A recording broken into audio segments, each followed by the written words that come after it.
Well, let's take the onions out of the way because the prices of this commodity have been very volatile.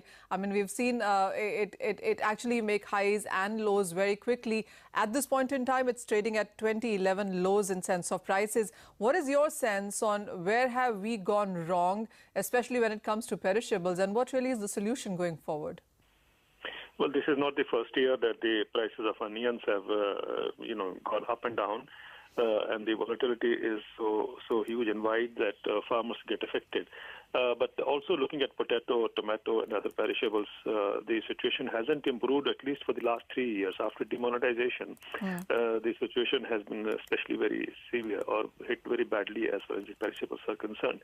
Now, it's strange that in mid-October, just 2 months back, the prices of onions ruled at about 21 rupees per kilo in the Lasal market, the biggest market in Asia.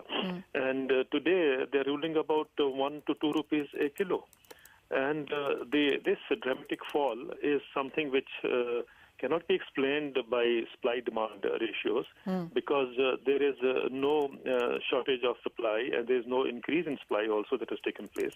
It's almost at the same level. So why suddenly have the prices gone down so drastically? It's something that, only trade can explain. And this shows that there is a complete cartelization, total cartelization in onions, which has been operating for several years now, several decades now. We've all talked about it, but done nothing. And then on the top of it, we have the government promising a scheme like TOP, which talks about tomato, onion, and potatoes, Operation Green, but nothing tangible has been placed on the ground. So the farmers are at the mercy of trade, and the trade, whether it is the private trade or whether it's the organized retail trade, both are, the reason for this kind of volatility that we see.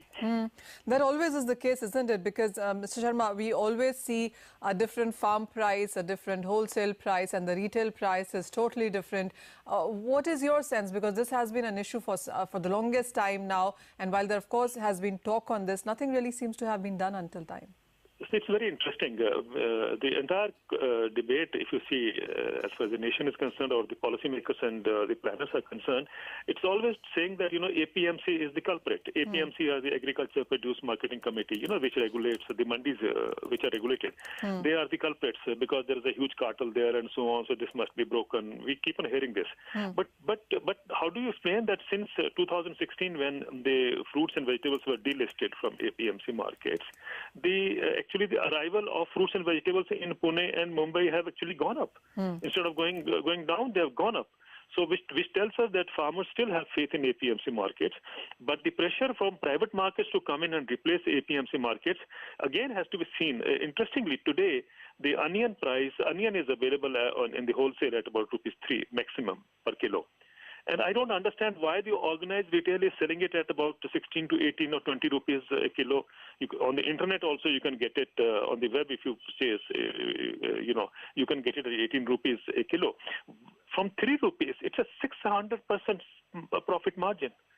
Now, so that means organized retail is no better than the APMC cartel that we used to claim. So what you're saying is that the delisting of fruits and vegetables is only on paper. I mean, we still see the trade moving pretty much in the same way. It's same if you come to Delhi, the Azad market trade has not been affected. In fact, the trade there, the arrivals there are going up. And although it's the same way, the fruits and vegetables were delisted there. So why are and also if you remember in 2016 when the delisting happened, the argument of economists was this will bring down the prices. Now prices for whom? For the farmers, of course it has brought down or because of this or either of or besides this. But for the consumer, the prices haven't come down. Even today, if I bought onions today at about 25 rupees a kilo. So I'm sure it is happening across the country. And that means there is something going wrong which we perhaps do not want to really address. I don't know why. Just because it involves farmers, we are not willing to address.